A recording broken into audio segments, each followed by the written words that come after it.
Go ahead. Hi everybody and welcome to the CERIAS Security Seminar here at Purdue University. It's my great pleasure to introduce today Stephen Myers from Indiana University. Stephen has been working in security for quite some time, and he seemed to pick these very interesting problems that actually we face today. One of them is phishing. The other one is what he's going to tell us about today, which is how do you attack wireless routers. So, okay, thanks. So today the work I'm going to talk about two sort of related but distinct pieces of work. The first is joint work with Alex Vespignani, Vittoria Calizza, and Hao Hu, all of who are somehow or another associated with Indiana University in the school. Some of them have left because they were postdocs. And Sid Stam, who's a PhD student in our school, but he spent an awful lot of time up here, so a lot of you know him, I think, or some of you maybe. Okay, so what do we have? We've got this new epidemic of Crimeware sweeping the internet. And how is Crimeware different than traditional malware? Well, it's basically malware, but the intent has changed. The intent now is to commit fraud or to commit a crime with some sort of motivating financial incentive generally. Okay, so people don't just create botnets, which are, I think, does everyone here know what a botnet is? A network of hacked computers that are interacting together. They don't just do it for the fun of it anymore. They're doing it to sell to people, to use to distribute spam, or to perform distributed denial of service attacks, where you can blackmail different companies to keep their websites offline during particularly profitable times of their business cycle. Phishing and farming, clearly the only purpose for doing phishing and farming is to commit fraud, and so on. So. What I'm going to talk to you today is about router malware, and it's not, what I'm talking about today is not in the wild yet, and that is to say I haven't heard of anyone observing this or saying it's happening, but it's, our job as security researchers to look ahead and say what can we reasonably expect to see and be prepared for, and ultimately we create countermeasures before the attack happens so we never see the attack. Unfortunately, as a community, we're not doing that as often as we should. So how do you decide if you're going to see an attack in principle? Well, again, these authors aren't looking for credit on the street. They're looking to make money. So they're actually looking at it like a business proposition. Okay, so they're asking two questions. How valuable is it to attack? If I'm going to attack something, why should I do it? What's the financial reward at the end? And how easy is it, right? I'm going to make so much money doing this, I want to minimize my effort to make a certain amount of dollars. So they're trying to increase the value of their attack and minimize the effort. So why attack routers? Okay, so I don't think I explained this properly first. So I'm talking about attacking these wireless home routers. Probably all of you have these at home. Who doesn't have a wireless home router? Like 2, 3 of you. Okay, so there's huge proliferation of these things, especially among young people. And so why would you want to attack these if you're a malware author? Well, if you're a spam, if you control botnets to do spamming or distributed denial of service attacks, these routers have a very big advantage over a traditional PC. What is that? Well, the vast majority of people still shut off their PCs at night or when they're not using them. Okay, so if I'm a botnet operator, one of the things that is of value to me is the number of computers I can use to attack at a time. And so at night, the number of bots that are available to me is actually substantially smaller than during the daytime because a lot of people's computers are shut off.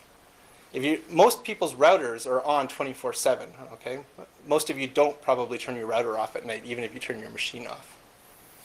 Okay, so you can use these things to, basically for anything you could use a botnet machine to do because they are in fact little computers. Okay, now obviously you can use them to do farming because you now can control the domain name system between the computer and the internet through this router because you can control all communications. They allow easy man-in-the-middle attacks. So man-in-the-middle attacks are something that have been around for a long time. Cryptographers, which is where my tradition really comes from, have been talking about these for a very long time. But in the practical security community, people haven't really taken them seriously. Okay, now why not? I shouldn't say they haven't taken them seriously. They haven't been as concerned about them as maybe they should be because generally the machines between two endpoints in a communication have been controlled by big service providers. Okay, so if you think of you talking to Amazon and back or something like that, All of the routers in between generally are controlled by internet service providers or large telecoms, and they're spending an awful lot of money to make sure their machines stay relatively secure. So the machines in between the two endpoints have been relatively secure, so you didn't need to worry too much about man-in-the-middle attacks. Okay. Now we've added the routing infrastructure into the home, and you've got basically home users administrating this routing infrastructure, and that's where the problem for man-in-the-middle attacks comes in. Weakening PC security. One thing you can do if you control someone's router is that you can just prevent them from getting any future patches for their operating system or for their antivirus software, and you just sit on it, right? I just prevent any patches from Windows from going through that router for the next 2 months, so now I've got a pretty good idea of what the machines behind it are susceptible to. Okay. Now, one of the other big benefits is currently these things are not being protected. You can't buy McAfee for your Linksys router. You can't buy it. Your Windows operating system isn't scanning it. Your Mac 10, OS 10 operating system isn't scanning it. So these things aren't being protected. They're not even being scanned or patched. Okay, so the vulnerabilities that are out there are sort of, in some sense, consistent. Okay, and then the final thing is, unlike your PC to a certain extent, if I attack your router, I can actually lock the door behind me and make it so that the malware infection is permanent. And the reason is that to infect one of these routers, you have to infect its firmware. But unfortunately, the firmware process itself, the firmware upgrade process itself, is firmware upgradable. So what I can do is I can shut down any future firmware upgrades, or make sure that only I can do future firmware upgrades. Okay, so that's the value of the attack. How easy is it? Well, if you've got one of these Linksys routers sitting at your home, or a D-Link, almost all of them are firmware programmable, so I can write new operating system software for them. And on top of it, there's big open source databases that contain all of the open source software I more or less need to rewrite the system. So it actually becomes quite easy to do. I don't need to start from scratch. So if you go to openwrt.org, you can basically download Linux operating systems for most of the most popular routers. Okay. Now, so that means I can program them, I can write malware for them. How can I necessarily, I mean, the router manufacturers weren't completely clueless. They realized this could be a problem, and they put some security in. So what did they do? In order to be able to infect a wireless router, I need to be able to access its administrative pages to get to the firmware upgrade section. What does that involve? Well, I need to get through some sort of password, an access control password. But fortunately, or rather unfortunately, the wireless router manufacturers didn't spend a lot of time on thinking about this. And so what we've got is a default password that most of these things are equipped with, and or some very limited passwords selected by users. Users on average are not choosing strong passwords for these routers, right? Ask your mom if she's chosen a really strong password for her router. She probably doesn't know that there's a password on her router. Okay, at least my mom doesn't. So we've got this problem of weak passwords or default passwords protecting the firmware upgrade cycle.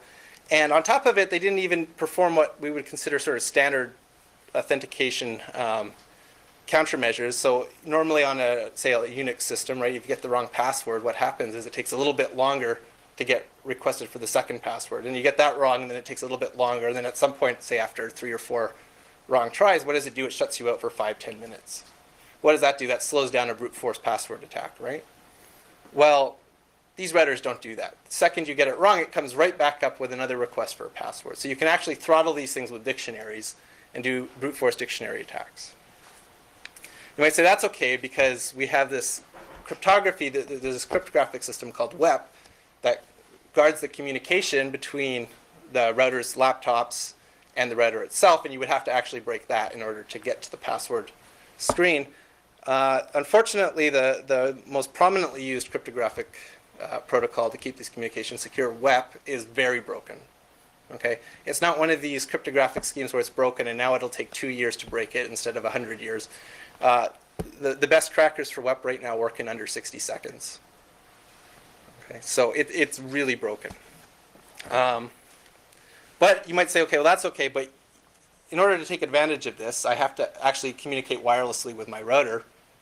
And in order to do that, I basically have to be sitting in your parking lot or in your driveway, using your wireless router. And so I really trust my neighbors, and they're the only ones that are really going to come around to infect my router, so I'm safe. I don't need to worry about it. I live in a good neighborhood, and my neighbors don't really know what they're doing security-wise or attack-wise, so I'm safe. So I've got the security principle of, you've got security through good neighbors.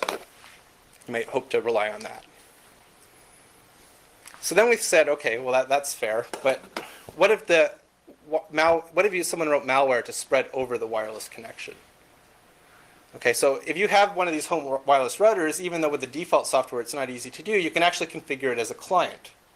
So it can actually connect as if it was the laptop to someone else's router.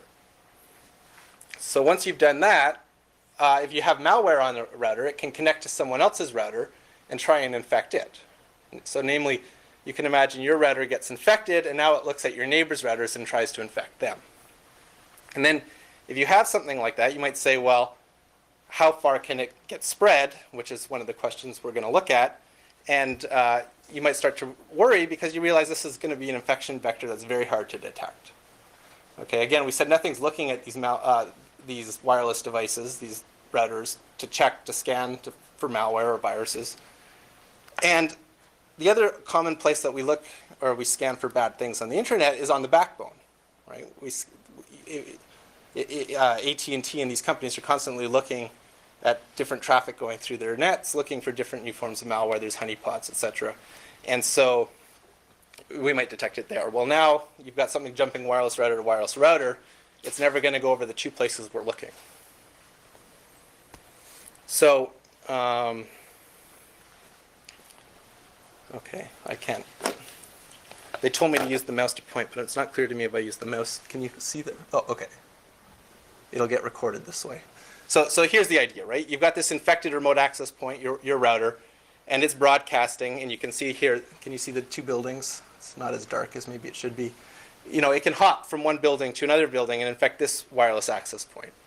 And then it can infect this wireless access point. So even though this router might be too far away to talk to this router, it doesn't matter because it can hop through other vulnerable routers along the way.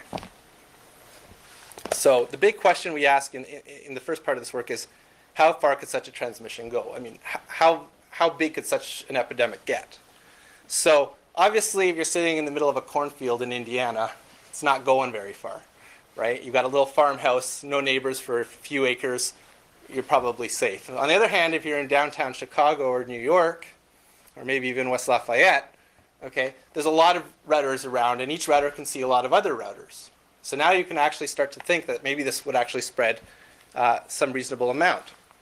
So what we did is we came up with an epidemiological model to represent attacking the basic vulnerabilities these routers have, and we wanted to place it on a real-world network to see how this would actually spread. So in order to do those simulations, we needed real-world data on where these routers are placed.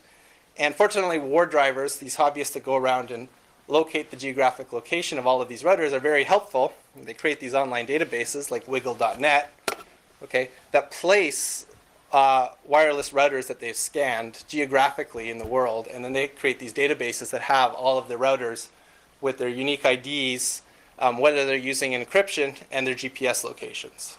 Okay, so if you look at this map here, this is a map of every dot on this map, except for the states, with the clear borders of the states, corresponds to a router. Okay, and clearly the orange and the yellow correspond to very high densities of routers, and purple are less. And you can tell there's a fair amount of deployment here because, I mean, this is clearly Chicago, and that's Indianapolis. So West Lafayette's one of the little bulges in there. So there's enough routers that you can actually make out the different cities in the US quite easily, right? So what we did is we went online and we collected the data from these databases. And based on this, we created a transmission graph where we looked at how an epidemic could spread based on where these routers are. So what do we do is around each router we place a disk that corresponds to who it can talk to, where its transmissions can actually reach. And we require that two routers are within each other's disks in order for them to be able to communicate. So basically, you can think of the disk diameter or radius as being defined by how powerful of a transmitter you have. So then the next question you should say is, well, how far should these things transmit? Now in practice, all these routers transmit varying degrees, and it's not just dictated by the transmission strength, but it's also dictated by interference of other routers, of things like concrete walls. If you have one at home, you know what you're dealing with as you set it up. Some places in your house you've got a great signal, other places in your house you've got a bad signal. But basically what we did is we went to some rule of thumb estimates. I can't remember the name of the, 802.11 wireless networking by Matthew Gast. It's one of these O'Reilly books. You know, they're saying, okay, if you're setting up your network, here's some rule of thumb measurements to set up your network to get full coverage. And so they sort of propose 4 different types of environments where you get different ranges. So you get this closed office, 15 to 18 meters, open office, 27 meters, large rooms, 45 meters, and outdoors, 91 meters. Okay. Now, what we did is we sort of focused in on 45 meters. We actually have done simulations for a lot of these different lengths, but for most of the rest of the talk, we're going to be using 45 meters.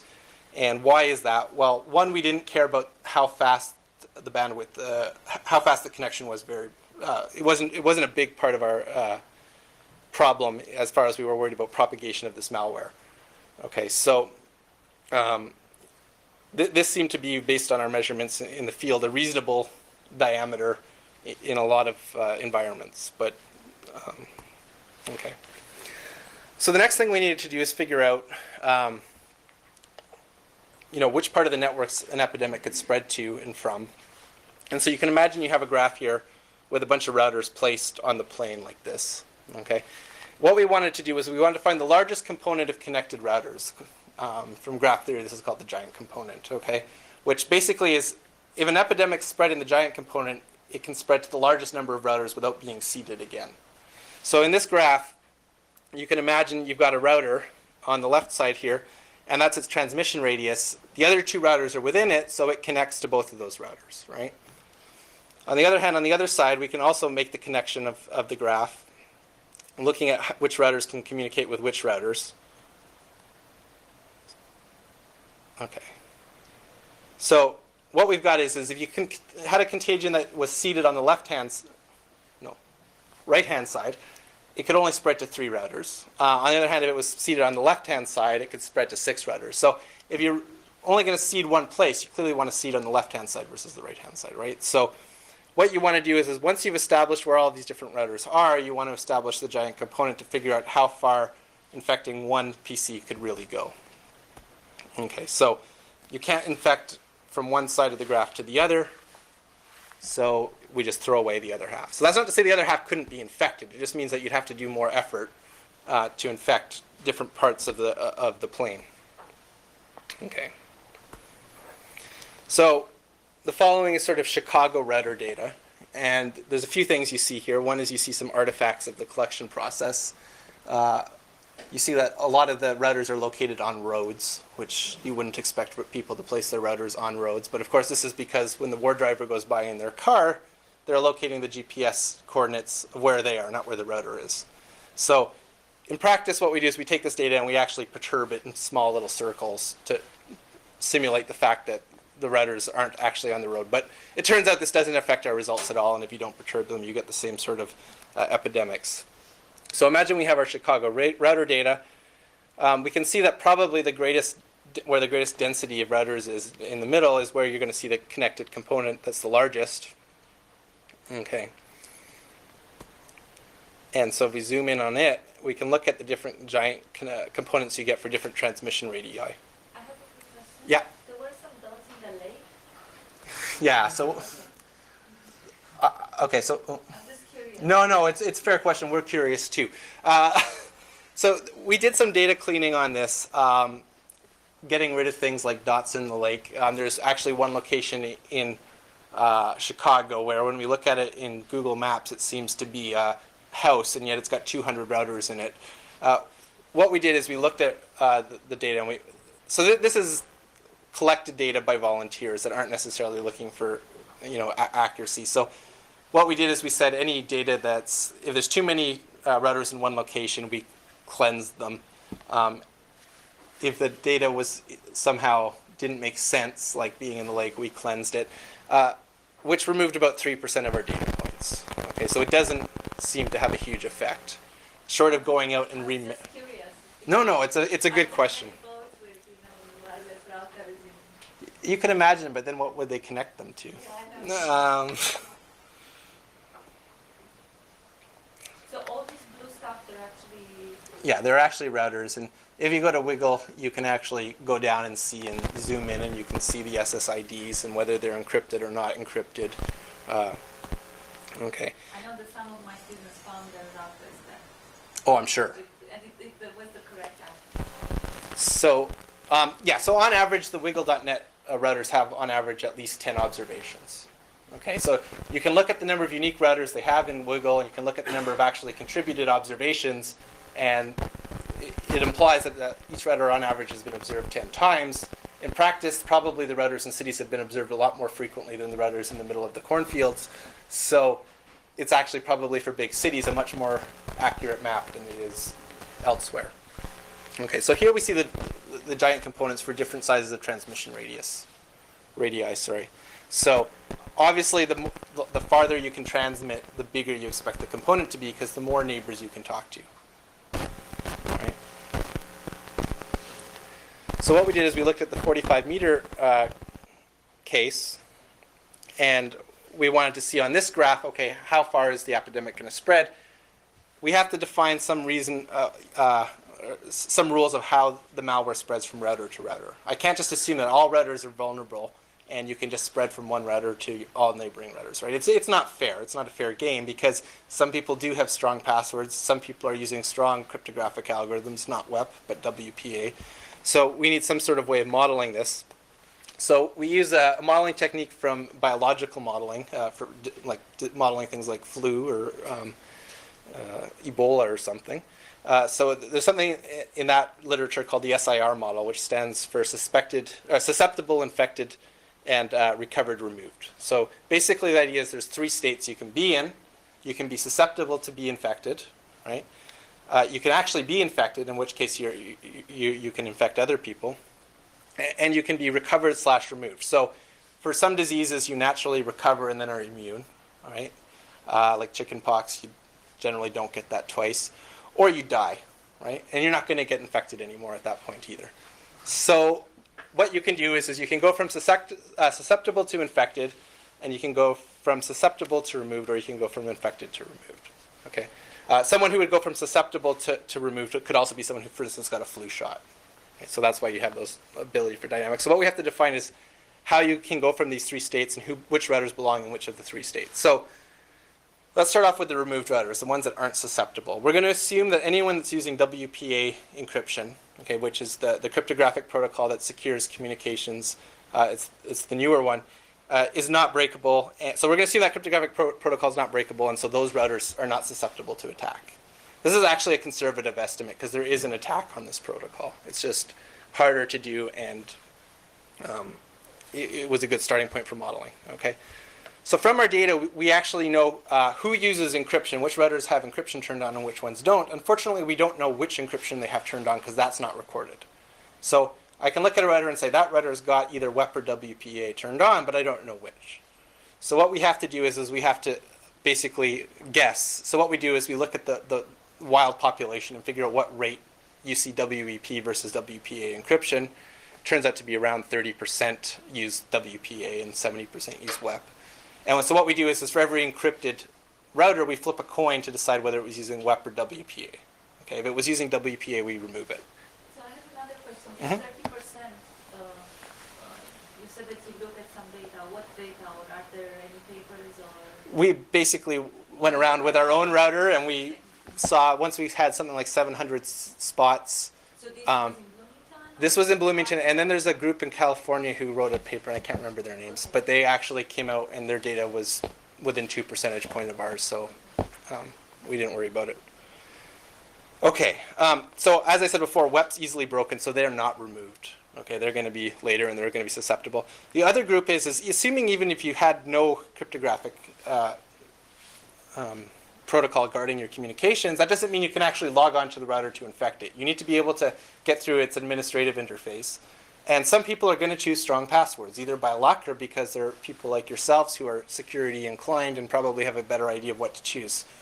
Okay, so we're going to assume that some routers have strong passwords and they can't be broken into. I'll say more about that in a second. Okay, so the next thing we want to know is who's susceptible.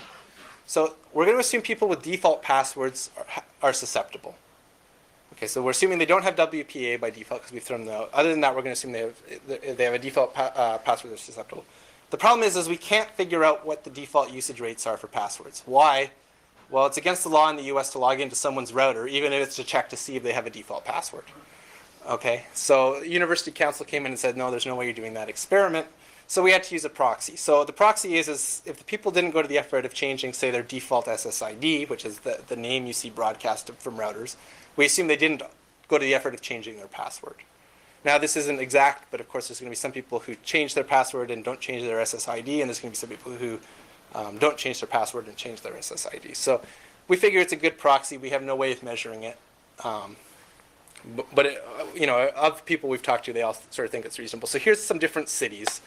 San Francisco, Seattle, Chicago, North Indiana, which is actually West Lafayette. Okay, South Indiana, which was supposed to be Bloomington, but it was Indianapolis for basically the reason that when we downloaded the points, we assumed South Indiana didn't include Indianapolis, but it turned out it did, and by that point we'd sort of moved on. So Manhattan, so it's not just New York, it's Manhattan proper, more or less, Boston. And so of these cities, you can see of the popular sort of 4 companies of routers, you can see the rates of the default SSID in those cities. Okay? So basically this means that on average, Belgium is the one with the highest number of default SSIDs? That's what it means? Where do you see? No. So this is the opposite. So it means of the routers, 0.34% in San Francisco have the default Belkin 54G SSID. So we're assuming 0.34% of the routers in San Francisco have are susceptible under the Belkin 54G default. So then on average, for example, Belkin is 67% of So 0.67. So 0.67. this is not normalized for the fact that Linksys is much more popular than Belkin, because we don't actually care which manufacturer. I don't care if Linksys is more popular than Belkin. What I care about is how common are default passwords. Okay, so it looks like Linksys is much worse than Belkin, but that doesn't say anything about the two companies other than the fact that probably Linksys, this is probably better as marketing data for Linksys than anything else. Okay. So that's the first case. So we assume you're susceptible if you have a default password. Is it advancing?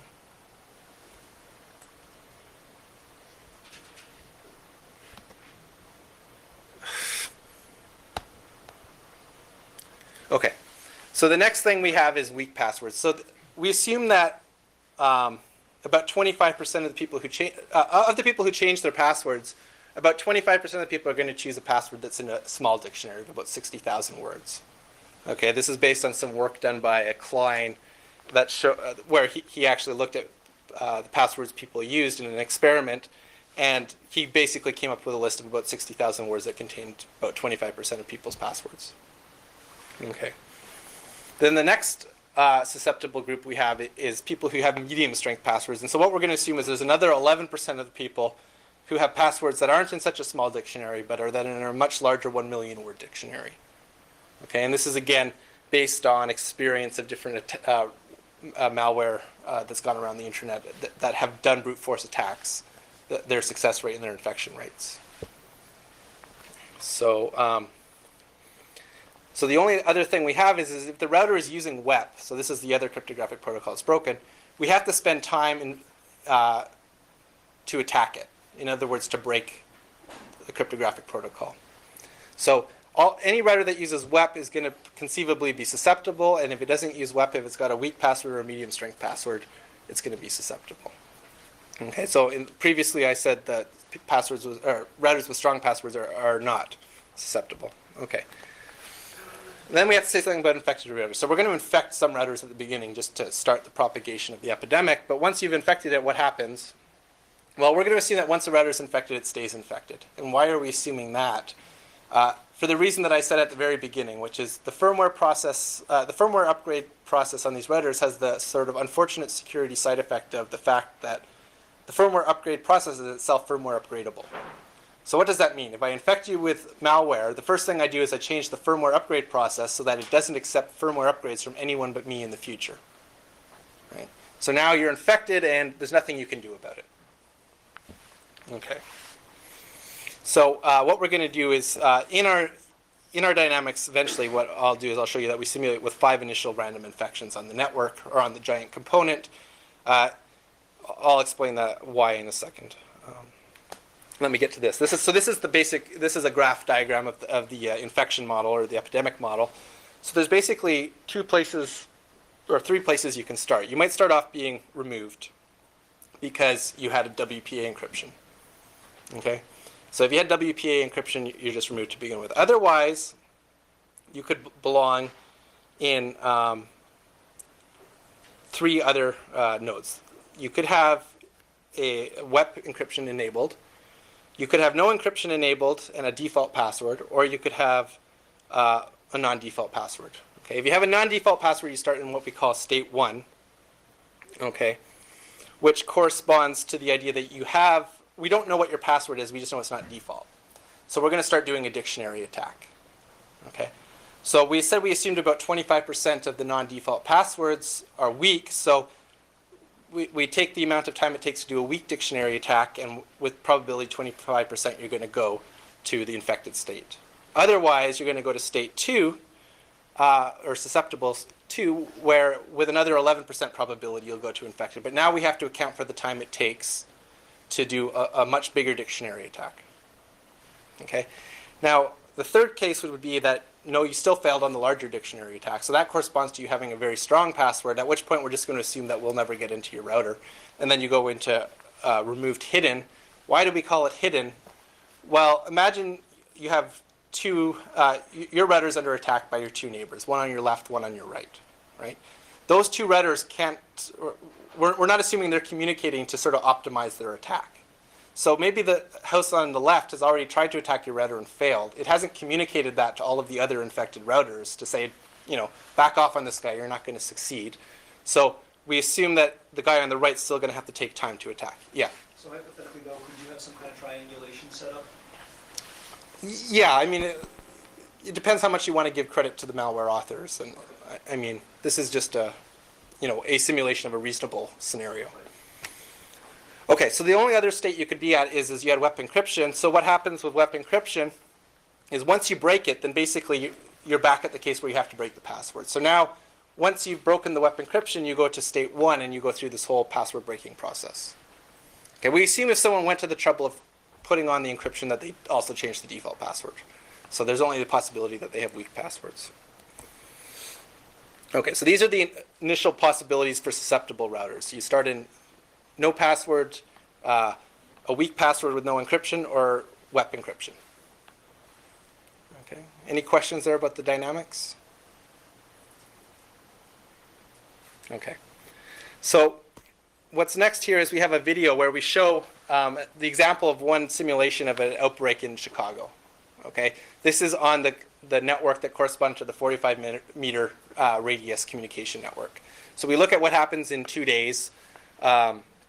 I'll start it. You see what happens. So what's going to happen is we'll see all the dots, and the red dots correspond to the infected nodes. And okay, it's starting. Corresponding to infected nodes, and every hour, or is it every 2 hours? I can't remember. We see the progression. Yeah, every 2 hours. So we'll see in 2 days how this progresses. It's a bit slow. But what we see is we see a huge amount of. So the number that is hours? That's the hours, yes. How many did you see? How many routers? So we initially seeded 5 routers, and I said I'd come back to that. The reason why we seeded 5 is there's some small chance that an initial infection could just fail because you choose a router that's, say, neighbors with a bunch of really highly encrypted.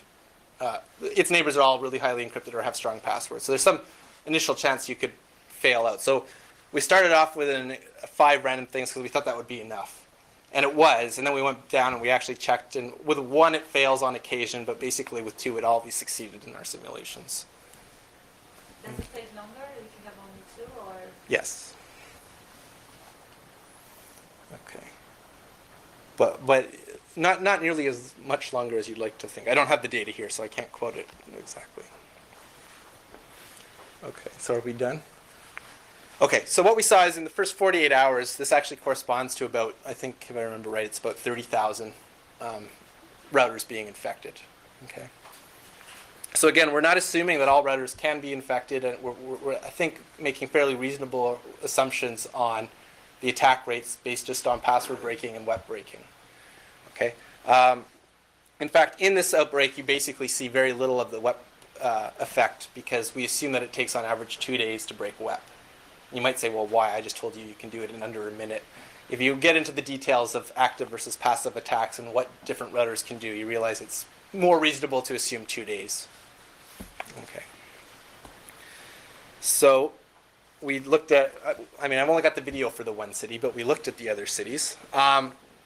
So the different things you want to look at is, first of all, how big, as a fraction of the entire city's router population, how big is the giant component? Because that represents how far the infection can spread without really putting effort into spreading it around a lot.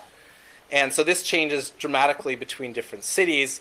And of course, this has a geographic component and a security component. Okay, if routers are far apart in, say, more residential areas, then there's, of course, fewer neighbors it can talk to. And if people use more encryption, in particular WPA encryption, we're taking those routers effectively off the graph. So they're shrinking the GPA too, or the giant component too. But we see here different things. Not surprisingly, in most cities, the giant component ends up being in the downtown district. So the two exceptions are West Lafayette and Boston. And there we see them triangulated nicely around the universities. So, I keep saying West Lafayette, but it's actually, I mean, I'm never quite clear how those two cities are separated, but it includes Lafayette as well. And it doesn't surprise me that Purdue has the giant component as opposed to downtown. And in Boston, you see it stretched from Harvard to MIT, right, where all the students live.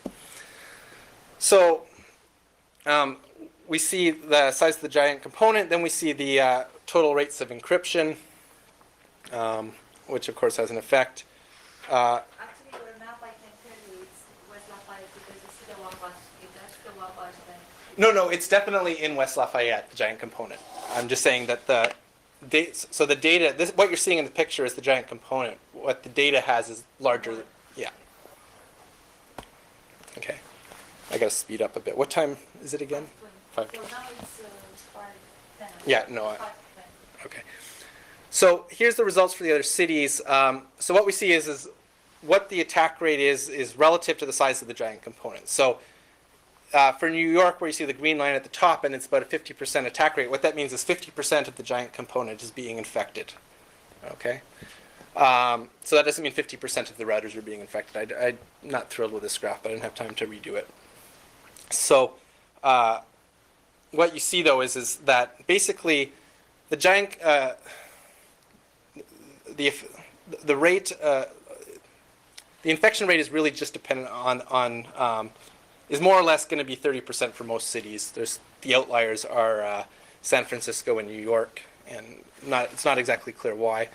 But you can basically estimate for a city on average, if you knew nothing else about it, that if you knew what the giant component was, about 30% of them are going to be susceptible. Okay. Okay, so this is a plausible attack, then, we think, and we think it's therefore valuable for the attackers to do, given all the benefits of owning routers that I said before. And it seems like you can actually propagate this attack very easily given the simulations. So what can we do to stop this from happening? Well, the first thing we can do is we can take advantage of network properties. So one of the things that came out of epidemiology was an understanding of one or two things. So one thing that happens in the real world is that viruses start to spread, and then they just die out and disappear. Okay, but this never happens with computer viruses, and no one was quite sure why. Right? I mean, the viruses that were written back in the 90s are still on the network today, and so we have to keep all of the antiviral software up to date, but with all of the previous history.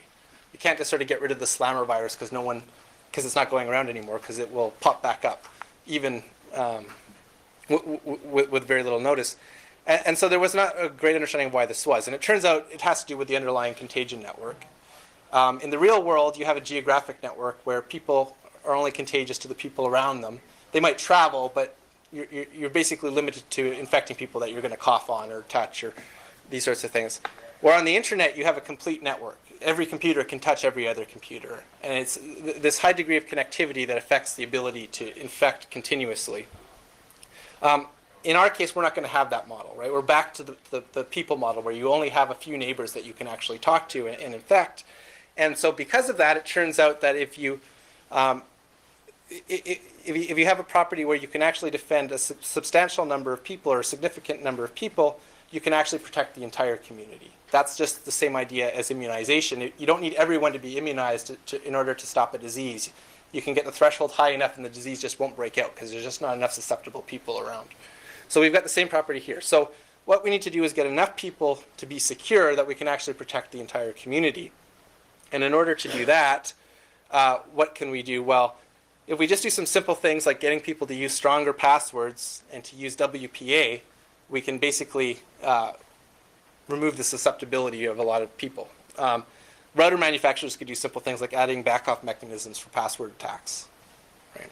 So there's a lot of very simple things that we can do to sort of try and stop these attacks from happening before they do. One of the things that people say, okay, we'll just use WPA. This is not a practical solution, unfortunately, for a lot of people. Why? Well, there's a lot of devices out there that don't support WPA. And so people don't want to use it. They're hesitant to use it. Okay, I'll give you an example. My wife's computer was locked down for administrative privileges from her company. And for the longest time, it didn't support WPA because they weren't willing to roll out the Windows Service Packs as soon as they came out, which is a reasonable corporate policy because you don't know what bugs are lying in there and what sort of havoc it will play with you. So if I wanted to maintain matrimonial bliss, I didn't want to shut her off my wireless router at home, right? So for a long time, even though I knew WPA was completely insecure, it's what we used at home. Okay. Now this is not a completely uncommon scenario, right? People have Nintendos and Xboxes and TiVos, all of these things communicating, and they support WEP, but they don't necessarily support WPA. All of a sudden, someone's got a reason to use WEP versus WPA.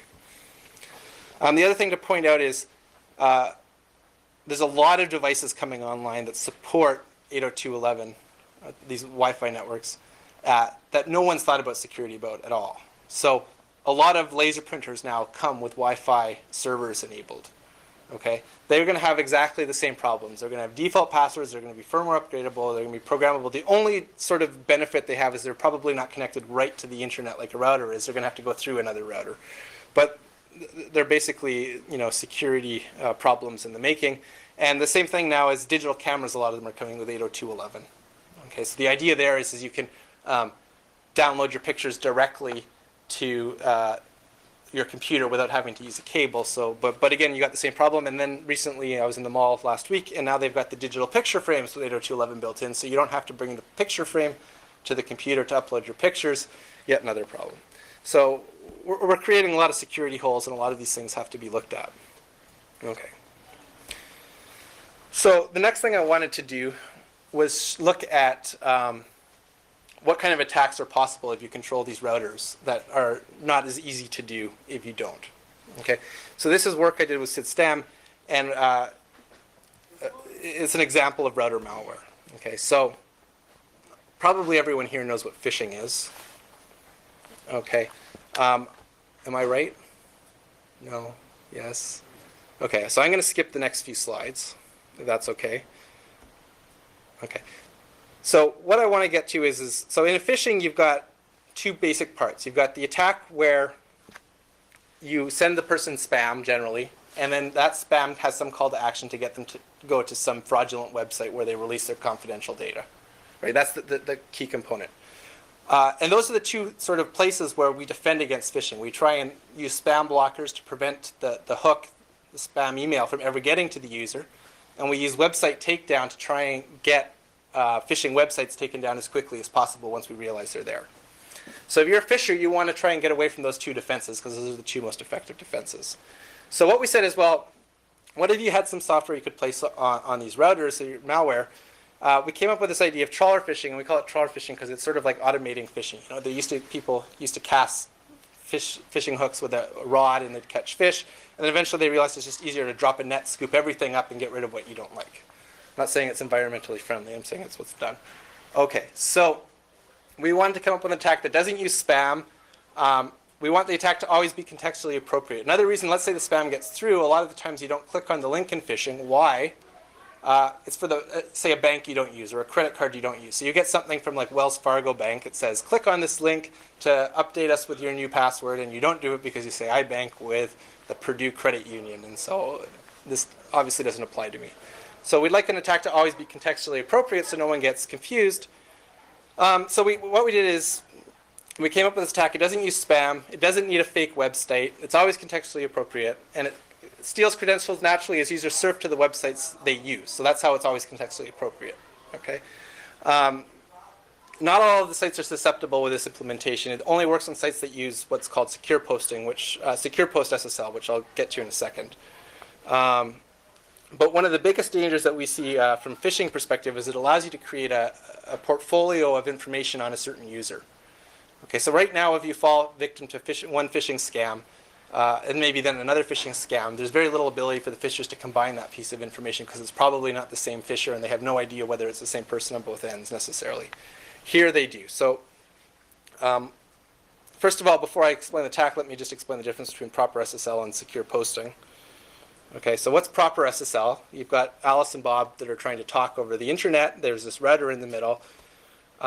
Alice wants to talk to Bob on the other side, so she says, send me a secure connection.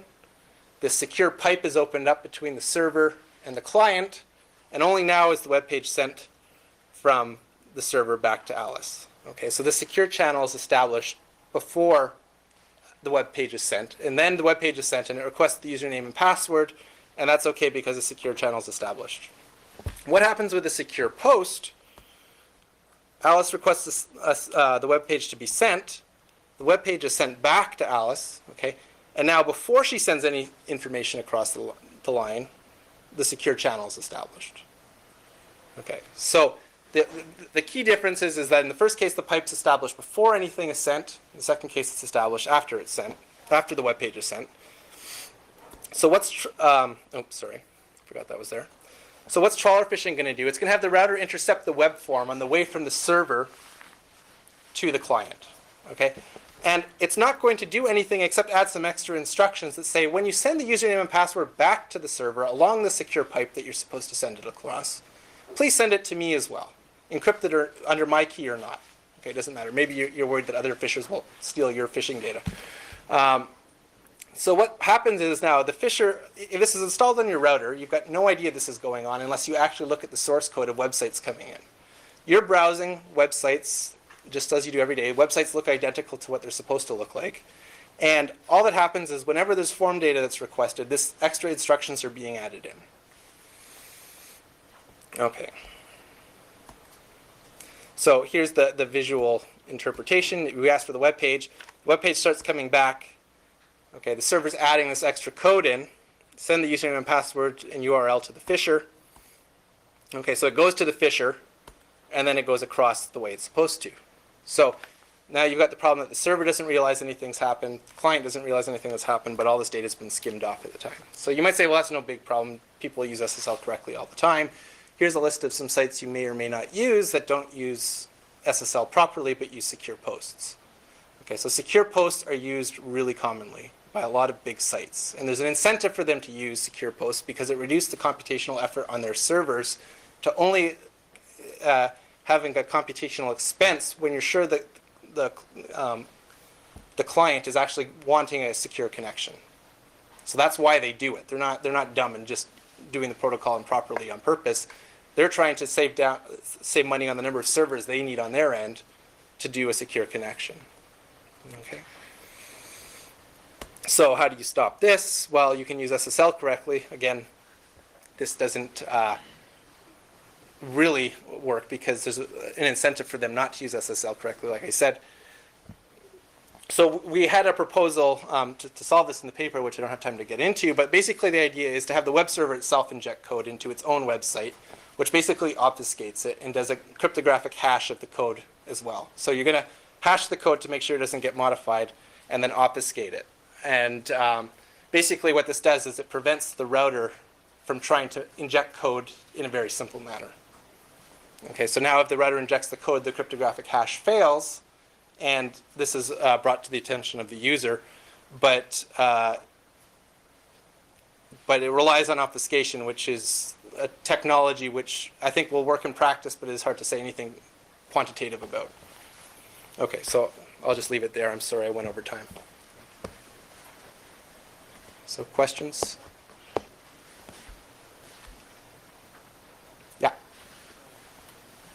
Do you know, like, if in practice, like, do you know of any attacks such as the one you described against, like, wireless routers? Uh-huh. And if not, why do you think these owners of these botnets haven't targeted such attractive targets like this network? I think they have lower hanging fruit right now.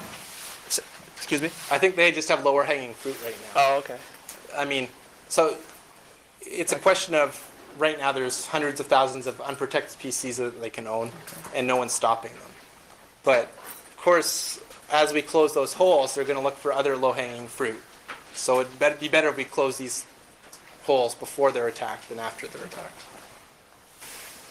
But I mean, that's only, I can't say why the bad guys don't do this or don't do this, or do this. Other questions?